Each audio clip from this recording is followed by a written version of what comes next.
Luna is the new for 2023 roller coaster at Lisa Berry. This is the park's 7th different roller coaster. This is not only the tallest Vekoma family boomerang to date, but it's part of an all-new themed area named Luna Park. So in this video, I will review this coaster and explain why it's the perfect fit for this Swedish theme park. Vekoma has struck gold with their family boomerang model. This ride was unveiled back in 2011, and since then, they have built roughly 3 dozen across the world.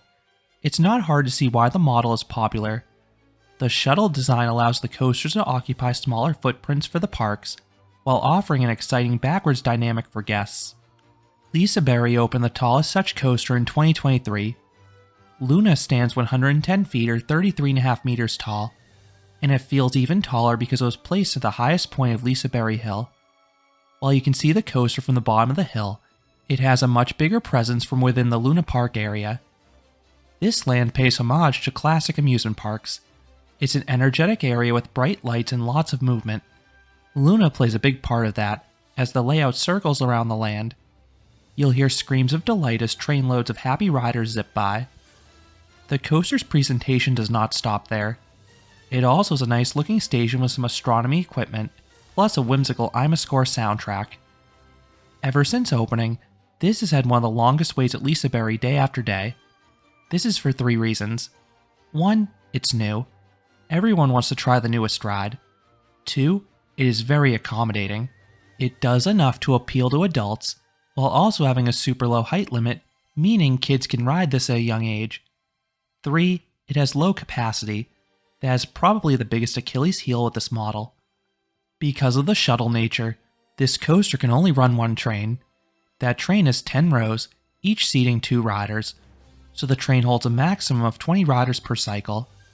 To the park's credit, they will load the trains very quickly, and the simple restraints help with that.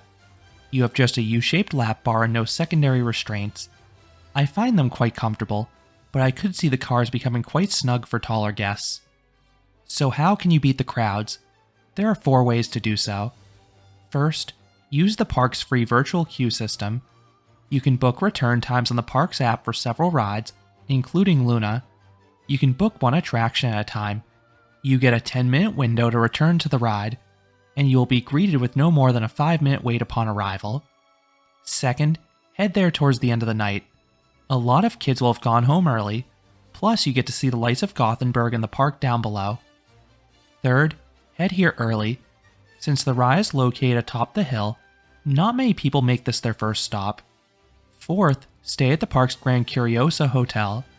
Not only is this hotel super nice and conveniently located next to the park, but guests get 1 hour of early entry to Luna Park, and all rides were a total walk-on during this morning hour. I was able to try Luna several times in a bunch of different seats with this perk. I liked Luna best in the back row. This is because you go higher up the initial spike, offering a better view and a longer drop. Once dispatched, you are pulled backwards up the spike. The view of the park and city is phenomenal. I believe this ride takes you to Hypercoaster heights.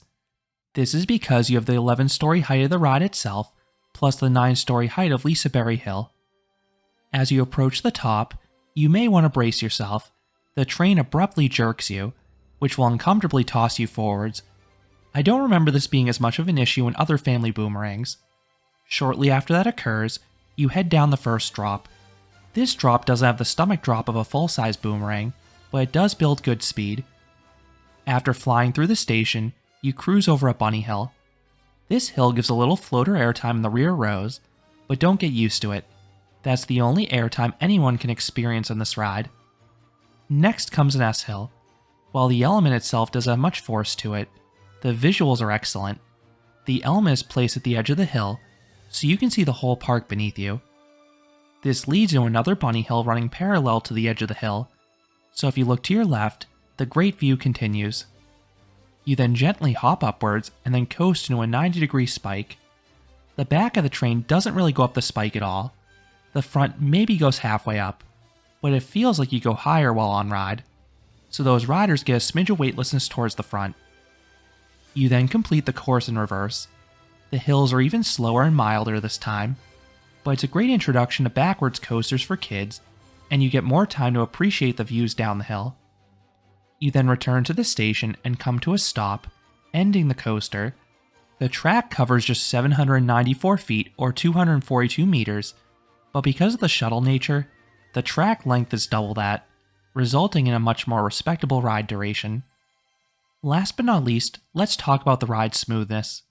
Minus that jolt atop the lift hill, the ride is glossy smooth like most newer Vekomas. So what would I rate Luna? I would give this coaster a 6 out of 10. This is a decent family coaster. The views are fantastic on both the spike and the elements on the edge of the hill. It is super smooth too. Just don't expect much in terms of intensity or forces. That's not what this ride is about. But this setting arguably makes it the top family boomerang out there.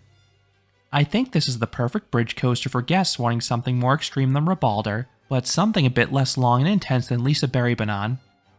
So those are my thoughts on Luna, the new family boomerang at Lisa Berry. What are your thoughts on this coaster? Is it your favorite family boomerang as well?